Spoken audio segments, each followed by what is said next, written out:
Good morning, Facebook. Good morning, YouTube. How are you guys? I just wanted to pop in and do my Monday morning meeting live as we come up on these holidays. My in-laws are in town and things are just all bustle here. I was challenged recently with a question of how I felt that my artistic background and my theater background helped me, was part of being super successful at sales. And I look back and I think of some of the best salespeople I know have an art background and they came into sales from art. Lots of musicians, actors, painters, graphic designers, fashion designers. Some of the best salespeople I know are also really great artists. So I thought it'd be interesting to draw the line of what makes how art and sales are similar, is specifically how music and sales are similar. I don't share much of my music life with you guys, but I recently won the #1 first place in jazz for the Philadelphia Music Awards for 2019 in the jazz genre. So I write and perform jazz music with my band. It's a mix of swing, hip hop, blues, and rap. It's all the genres that I love the best, and into expressions, that stories of my life and stories that I feel, but the stories that I feel can help other people when I share them. So for many, many years, I wrote music and didn't share it with anybody. And then I felt a calling that people relate to music in a way that helps them relate to their own lives and helps them get through tough times, because they realize they're not alone. Other people feel this way. And you have a permission to express things in art and in music that you don't necessarily have permission to express in regular everyday life. People might think you're crazy. But if you listen closely to some of the lyrics of your favorite songs, be like, wow, that's pretty intense. If that person told me, if that person expressed those feelings to me, I might say, maybe, you need help or something. So I wanted to do an interesting dive into what is the relationship of art and sales, because sales has a bad rep, as you know, and many people see themselves as information kiosks. It's amateur selling. Basically, is seeing yourself as an information kiosk that people come to get information about the product. You answer their questions, overcome objections, and then they either buy or they don't buy, and you continue to follow up. So it's very, very much focused on process, which is very valuable, because if you don't have the art of selling down, then all you have is process to rely on, and that will get you results in and of itself, because people will just fall into your lap, so to speak, or fall into place because you're following the process. The process in and of itself is just a framework, just like a song or like a movie. There's the framework of the movie, and then there's the end result, the part that actually moves you. Just like a song, there's the structure of a song. Just because you use the popular structure of a song doesn't mean that you have a song that moves people. So there's structure, there's the process. In music, there's definitely certain notes that provide certain moods over other moods, certain scales that work together and others that don't, and certain song structures that work because of the way that the mind works. People are really like repetition, for example, really helps the human mind. If you only hear something once, it's strange and unfamiliar. But when you hear it 3 or 4 times, all of a sudden it becomes like something you always knew. So the most popular songs that hit it right out of the park are very repetitive. They'll repeat the same phrases over and over. You'll hear the chorus, of course, 3 or 4 times. You're used to this in music. You're used to hearing repetition, bringing back themes and melodies and phrases and choruses and lyrics, because the second, third, fourth time you hear it, it becomes familiar to you, and you start liking it more and more. Whereas the same melody, if you hear it just once, It could be catchy, but the more you hear it, the more you like it. This is actually a popular technique on radio. So sometimes if you have a ton of money to spend on marketing music, you can just get your song played on the radio over and over and over again. And the song that was kind of just mediocre, that that people just may have otherwise ignored, the more they hear it, the more they like it, because of the way their brain works, that they hear like, oh, I know this song. And somehow that relates to, oh, I like this song. It's familiar to me. And so that's why when you hear the radio and you think like, how are even these songs even on the radio? That's why you have a ton of money and you get it played over and over and over again. And will actually seep into people's subconscious thinking like, yeah, oh, this song, I like this song. It's familiar to me. And then it really becomes their favorite songs just because of the repetition. And there's so many ways that we could make correlations between music and art, but that's one. So there's a process, and then there's the artistic element that's layered on top of it. So you guys know who are taking my programs that I have a very specific process, very specific framework to follow to get a sale. And even without the artistic element, you will get results just by following the same formula over and over again.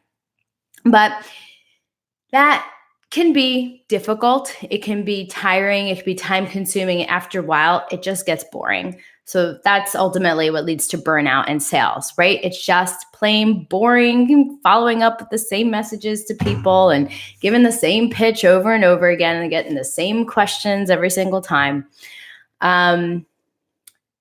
When you're just following the process and not bringing the art.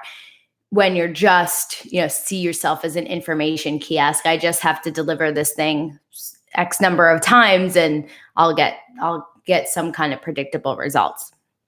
It's kind of like step one, right? Get the foundation together, get your process together. Music, step one is like you have verse, chorus, bridge, chorus, right? That's the most popular song structure there is. And it's helpful because there's certain things that work. And so I'm not saying throw process out the window when it comes to sales. I'm saying absolutely take that process as the springboard. Picasso said that, he's got like really kind of out there art compared to what else was going on at the time. And even he said, you need to know the rules first before you can break them. So play by the rules and then break the rules. You can't break the rules before you know what the rules are. So a lot of people come into sales thinking like, I don't want to be like this. I don't want to be like that. I don't want to be pushy. I don't want to be annoying. And they make up their whole new thing with totally disregarding the things that have worked prior to them coming in. So you take what works and then you add your own unique layer or art on top of it. So process and then layering the art. So think about some of your favorite songs, movies. They all change you in some way.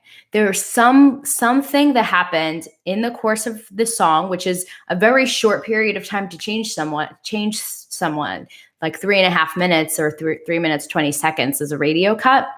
So that's a short period of time, yet a song and music can move you in that little bit of time. 3.5 minutes can make you change in some way. And then you go, oh, I want to hear that song again. Movies do it and in a longer period of time, 2 hours or so. And the best movies that you go back and you go, oh man, that was incredible. It changed you or it moved you in some way. There was either some kind of lesson learned or something that you saw in your own life that you like had some kind of revelation, like, oh, that's why that person does that thing. They're just like that character in the movie. In some little or big way, they've changed you. There is some kind of change, and that's what gets you talking about that movie and that song. Like, oh, you have to hear this. You have to hear this. And people don't necessarily use the terms "it changed my life," but in some way, it did. It moved you in some way. And sales is exactly that. It's changing people's lives in some way. You have to change in order to buy something. You have to make a decision to go from where you are to where you want to be. And that and making the decision to change and put your money down and actually do something about it and take action. And the catalyst for that is the salesperson and the sales process.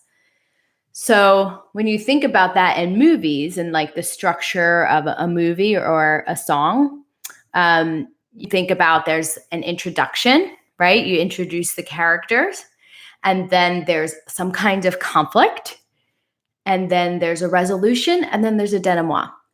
So the conflict is the problem. It's the problem that they have. It's that friction of, I want to change, but I'm scared to change. And how do I know I can trust you, right? And then there's the resolution where they go, aha, I get it. Yes, this is a great result for us. And then there's the denouement, which is kind of cleaning everything up and putting all the pieces back together. And the sales process really works like that. If you saw a movie or or heard a song that cuts off right at the climax, you would feel terribly unsatisfied. You want that ending, you want that resolution and that denouement to take you back from this high all the way back down to kind of where you were before, but you had a change from beginning to end. So that's what sales is. And it's this conflict part that salespeople have the most difficult time with. And leaning into the conflict of sales, of that uncomfortable period where the customer is not going to agree with you right away because they don't see it the way you see it. And similar in music and songs, like you have this problem. You introduce the characters, that's like relationship building and rapport building. And then when their ears are open to listen during the conflict, then they're more open about their side of the conflict. And then the resolution is when you're showing them the solution. So you have to have all of those elements in order to have a successful sale, including the denouement. So taking them down and continuing to relieve their anxiety about the decision they just made after they've made it. So in a sale, that would be similar to, if someone signs a contract and running out the door, that would be similar to like a song cutting off at the climax, right? Or right after, hits a climax and then the song's over. There's always this like coming down period, and sales needs that as well. The final element I wanted to touch on today, because of course I could talk about this forever, is the power of silence in selling and in sales. So just like in music, this is interesting because I was just looking up some synonyms for music, and they said the antonym, the opposite, was silence.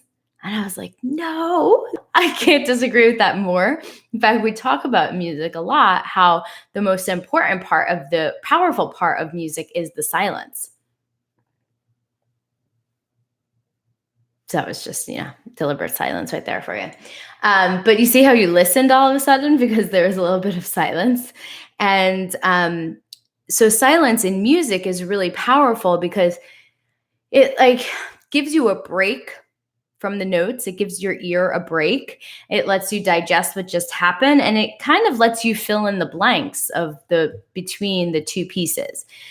In music, you can use silence is very powerful, and it lets what just happened kind of rest. The notes kind of fall, the sound kind of relaxes, kind of completely finishes before starting a new thought or new theme, new verse. It always automatically makes people pay attention. Teachers use it a lot. Teacher stops talking. You're like, what happened? What'd she do? Use it in sales. There's when you're nervous and you feel like maybe you're in control when you're talking, it's actually the opposite. The person that's asking the questions is the one in control, which means that you're being quiet and you're listening. And it also is most important when the customer is quiet.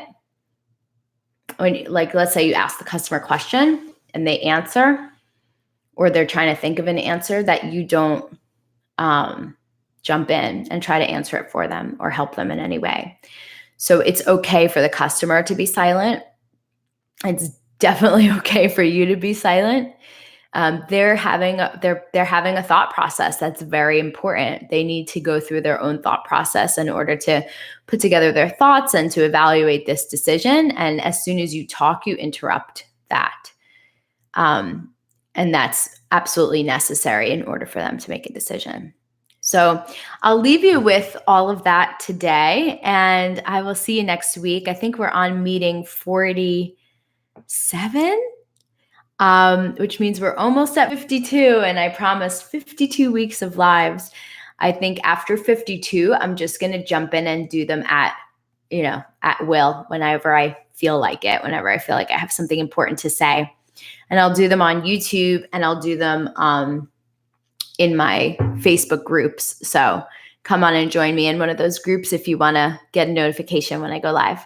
All right. Have a great day and a great holiday, everyone. Bye.